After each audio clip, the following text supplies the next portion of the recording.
దేవాని దివ్యవాక్యము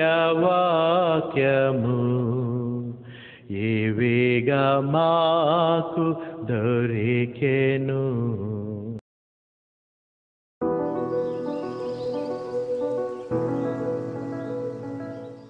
ఒక French scholar ఏం చెప్పాడంటే, తన పుస్తకాన్ని రాస్తూ మానవుల్ని పోగొట్టుకున్నది అనే దాని ముందు 5 విషయాలు ఎందుకు మనం దూరం అయిపోయాం, తిరిగి ఆయన గృహానికి ఎందుకు తెరుచుకున్నాడు అనేటువంటి విషయాన్ని, చాలా కారణాలు ఉన్నాయి, కానీ ఆయన మనసుకి 5 కారణాలు కనపడుతున్నాయని ఒక పుస్తకం రాశాడు. ప్రపంచంలో చాలామంది ఆ పుస్తకాన్ని థియోలోజన్స్ బైబిల్ కాలేజీలో చదివే పుస్తకం అది. ఆయన ఒక ఫ్రెంచ్ ఫిలాసఫర్. ఆయన పేరు పాల్ షాఫర్ అనేటువంటి ఫ్రెంచ్ ఫిలాసఫర్. యేసుక్రీస్తు రావడానికి గల కారణాల్లో నశించిపోయిన వారు అనడానికి, ఆ నశించిపోవడానికి 5 కారణాలు అని చెప్పే కొన్ని సెపరేషన్స్ మనం దేవుడి నుంచి మనం సెపరేట్ అయ్యాం. ఈ సెపరేట్ అయినటువంటి విషయాలను మనం గమనించుకున్నట్లయితే, దేవుడి నుంచి ఏదేది విధంగా మనం ఆయనకి దూరం అయ్యామో అనేటువంటి వాటిని ఈ పుస్తకంలో రాస్తాడు. ఆదికాండం 3వ అధ్యాయంలో చూస్తే, ఎందుకు ఈ ఏదెన్ తోటలో మనం ఈ నిత్యమైన సంతోషాన్ని నుంచి, నిత్య జీవాన్ని నుంచి మనం ఎందుకు సెపరేట్ అయ్యాం, ఎలా దూరం అయ్యాము అనేటువంటిది 3వ అధ్యాయము ఈ 6వ వచనము 7వ వచనాన్ని చదివితే, స్త్రీ ఆ వృక్షము ఆహారమునకు మంచిదియు, కన్నులకు అందమైనదియు, వివేకమిచ్చు రమ్యమైనదియు ఉండుట చూచినప్పుడు ఆమె దాని ఫలములలో కొన్నిటిని తీసుకుని తిని తనతో కూడా తన భర్తకు ఇచ్చెను. అతడు కూడా తినెను. అప్పుడు వారిద్దరి కనులు తెరవబడను. వారు దిగంబరమును తెలుసుకుని అంజూరపు ఆకులు కట్టి తనకు కచ్చడములను చేసుకున్నారు. అంటే ప్రొటెక్ట్ చేసుకున్నారు. లేకపోతే వాళ్ళకున్నటువంటి ఆ యొక్క దిగంబరితనాన్ని కప్పుకున్నారు. ఫస్ట్ ఏర్పడినటువంటి దేవుని నుంచి ఏర్పడినటువంటి ఆ సెపరేషన్ని ఏమని పిలుస్తున్నాడంటే, అతను తన పుస్తకంలో, ఎప్పుడైతే దేవుణ్ణి అతిక్రమించారో వాళ్ళు మరి సైకలాజికల్ సెపరేషన్, వాళ్ళ యొక్క అంతరంగిక మనస్తత్వంతో దేవుని నుంచి కప్పిపుచ్చుకోవడానికి ప్రయత్నం చేశారు, దాక్కోవడానికి ప్రయత్నం చేశారు. ఇది దేవుడి నుంచి ఫస్ట్ సెపరేషన్. మానవుడు చేసిన తప్పిదానికి వాళ్ళు దాక్కునేటువంటి పరిస్థితి, ఆకుల్ని కప్పుకునే పరిస్థితి. వాళ్ళకి మొట్టమొదటిగా తెలిసింది ఏంటంటే, వాళ్ళ కన్నులు తెరవబడగానే మేము దిగంబరులము అనేటువంటిది. ఈ ఐడెంటిటీనే అతను ఏమని పిలుస్తాడంటే, ఈ తప్పుని దాచుకోవడానికి సొంత ప్రయత్నాన్ని సైకలాజికల్ డిజార్డర్ లేకపోతే సైకలాజికల్ సెపరేషన్. దేవుడి నుంచి మొట్టమొదటిగా ఆ మనస్తత్వం ఏంటంటే, మేము దిగంబరులం, మేము దేవునికి విరుద్ధంగా చేశాము అని వాళ్ళ సొంత ప్రయత్నం చేశారు. కాబట్టి దేవుడు చేయొద్దంది చేయడం వల్ల ఆ సొంతంగా వాళ్ళు ఆలోచన చేసుకుని కంటికి కనపడ్డ విషయం గురించి ఆనందం పొందడానికి ఎప్పుడైతే దేవునికి విరుద్ధంగా చేశారో దాక్కుని చూసే పరిస్థితికి మనిషి వెళ్ళిపోయాడు. అది మొట్టమొదటి సెపరేషన్ దేవుడికి మనకి. దిగంబరితనము, లేకపోతే మనకి తప్పుడు అంచనా, అదే ఇన్ఫీరియర్ కాంప్లెక్స్.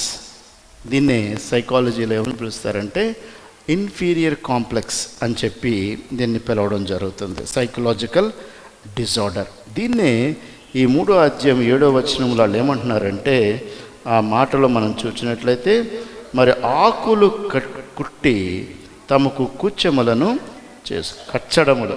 అయితే ఇంగ్లీష్లో ఏముందో చూడు ఒకసారి, కుచ్చెలో కచ్చడాలు ఏది కూడా కుచ్చులు పెట్టుకున్నారో ఆకులతో ఏం చేసుకున్నారో కానీ ప్రొటెక్షన్ చేసుకున్నారు వాళ్ళు. సో దాన్ని ఏమంటారంటే సైకలాజికల్ డిజార్డర్. ఈ ఫీలింగ్ మనకి ఎప్పుడైనా ఏర్పడుతూ ఉంటుందా? కొన్ని సందర్భాల్లో అరే ఈ విధంగా చేసామేంటి, లేకపోతే ఈ విధంగా ఆలోచన చేసామేంటి ఈ విధమైన నిర్ణయం తీసుకున్నామేంటి, ఇలా చేయకుండా ఉంటే బాగుండేది కదా. ఇప్పుడు మనం ఆకులతో అడ్డు పెట్టుకునే పరిస్థితి ఏంటి, లేకపోతే దాక్కున్నటువంటి పరిస్థితి. కవరింగ్ చాలాసార్లు మనం మాట్లాడినప్పుడు ఒకవేళ మన తప్పుని తెలుసుకున్నాం, కవరింగ్ చేసుకోవడానికి ప్రయత్నం చేస్తూ ఉంటాం. అది సైకలాజికల్ డిజార్డర్. కవరింగ్ చేసుకోకు నిజం చెప్పు అంటాం మనం. సో ఈ సైకలాజికల్ డిజార్డరే దేవుడి నుంచి మొట్టమొదటిగా మనల్ని వేరు చేసింది. అందుకని చెప్పి ఆ అద్దం పగిలే పరిస్థితి, ఆ యొక్క చేతుల వ్రేళ్లలో నుంచి చూచేటువంటి పరిస్థితి, ఇది దేవుడి నుంచి మనం మొట్టమొదటిగా వేరు చేసేటువంటి ఇన్సెక్యూర్ ఫీలింగ్. వాళ్ళు ఇన్సెక్యూర్ ఫీల్ అయ్యారు కాబట్టి పారిపోయి దాక్కున్నారు. అదే దేవునికి వాళ్ళకి మధ్య దూరం ఏర్పడింది. ఎప్పుడైతే దేవునికి మనకి దూరం ఏర్పడుతుందో తర్వాత ఎలాంటి, మొట్టమొదటిదేమో ఫిజియలాజికల్, మానసికంగా ఆలోచించే దాంట్లో దూరం ఏర్పడుతుంది. అది ఏర్పడిన తర్వాత రెండోది ఏర్పడుతుంది అంటే ఆధ్యాత్మిక దూరం, స్పిరిచువల్ సెపరేషన్లోకి వెళ్తాం. ఆత్మీయంగా దేవునికి మనం విడిపోయాం. చీకటి జీవితాన్ని, వెలుగు జీవితాన్ని నుంచి చీకటి జీవితంలోకి మనం సెపరేట్ అయిపోయాం దేవుడి నుంచి. దేవునితో ఏదైనా తోటలో ఉన్నప్పుడు వెలుగు జీవులుగాను, ఆ యొక్క శక్తిని కలిగినటువంటి వాళ్ళంగాను, ఆ స్పిరిచువల్ స్ట్రెంగ్త్ ఉన్నటువంటి వారుగా ఉండిపోయి, ఎప్పుడైతే ఆ యొక్క ఇరువురు దేవునికి భయంతో, సైకలాజికల్గా ఇన్ఫీరియర్ కాంప్లెక్స్తో ఫస్ట్ దేవునికి దూరం అయ్యారో, రెండవది జరిగేది ఏంటంటే దేవుని ఆత్మీయ స్థితి నుంచి మనం తొలగిపోతాం. అది జరిగింది. ఏదైనా వనంలో జరిగిన రెండో సెపరేషన్ దేవుడి నుంచి జరిగింది ఏంటంటే స్పిరిచువల్ సెపరేషన్. సో ఎప్పుడైనా ఏదైనా తోటలో జరిగిన విషయం ఏంటంటే ఒక్క పండును ఒక్కదాన్నే తీసుకోవద్దు.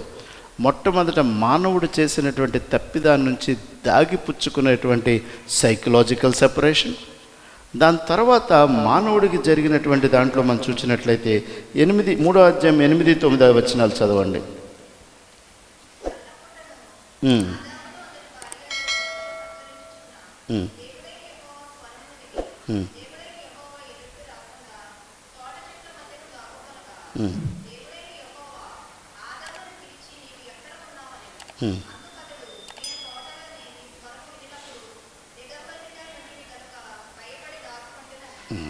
ఇక్కడ రెండోది ఏంటంటే ఆత్మీయ స్థితి నుంచి, దేవుని నుంచి మనం ఎందుకు విడిపోతామంటే భయము అనేటువంటి లక్షణం, ఫియర్. భయం ఎప్పుడైతే మనకు ఏర్పడ్డదో ఆత్మీయ స్థితిలో కూడా మనం దేవునికి దూరం అయిపోతాం. కాబట్టి పిరికివానికి ఏం లేదన్నాడు దేవుడు. ఇక్కడ వీళ్ళు ఏమంటున్నారు, భయపడ్డామంటున్నారు. అంటే ఏం వ్యక్తపరుస్తున్నారు వీళ్ళు, మేము పిరికి వాళ్ళగా ఉండి భయపడడం వల్ల మేము వెళ్ళి దాక్కుని దూరంగా అయిపోయాం ప్రభువా. అది ఎప్పుడైతే జరిగిందో ఆత్మీయంగా దేవుని నుంచి వాళ్ళు సెపరేట్ అయిపోయారు. రెండవది, ఆత్మీయ స్థితి నుంచి వాళ్ళు సెపరేట్ అయిపోయారు.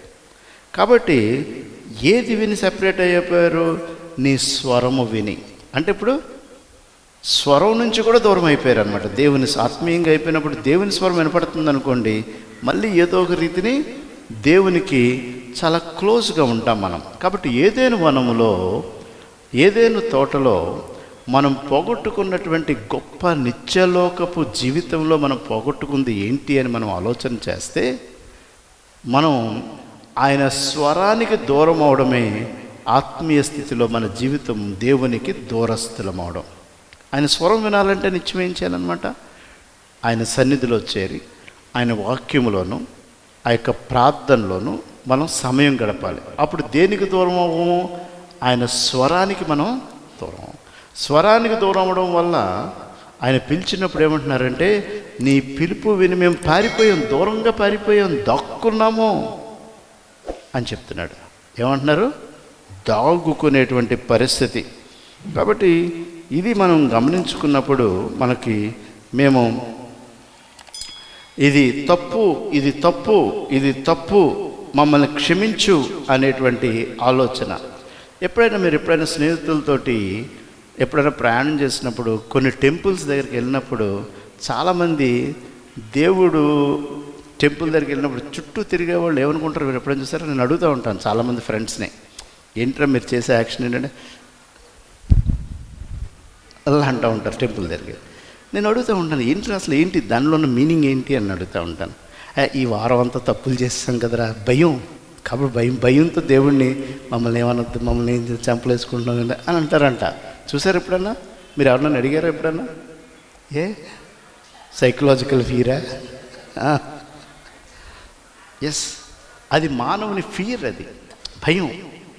అంటే మళ్ళీ నీ దగ్గరికి వచ్చాను దేవా మమ్మల్ని జాగ్రత్త క్షమించని లెంపలేసేసుకోవడం అనమాట. నేను కరెక్ట్గా వేసుకున్నానో లేదు తెలియదు, కానీ ఆల్మోస్ట్ బాగానే వేసుకున్నాను అనుకుంటున్నాను నేను. సో ఇది దేవునికి మనల్ని ఏం చేస్తూ ఉంటుందంటే దూరం చేసేస్తుంది. భయం అనేటువంటిది దేవునికి దూరం చేసేస్తుంది.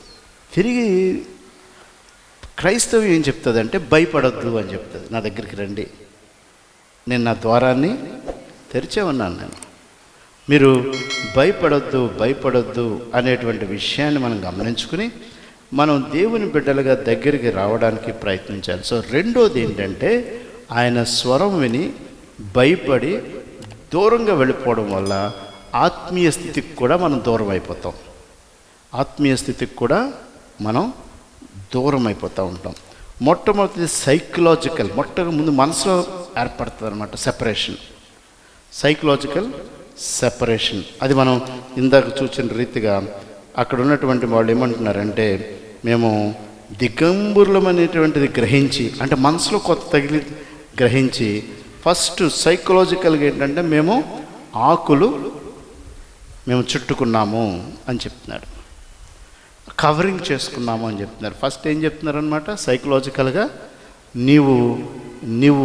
నీకు భయపడి మేము కవరింగ్ చేసుకున్నాం. రెండోది నీ స్వరం విని మేము దాక్కున్నాము, అంటే దూరస్థులం అయిపోయాము. This is spiritual separation.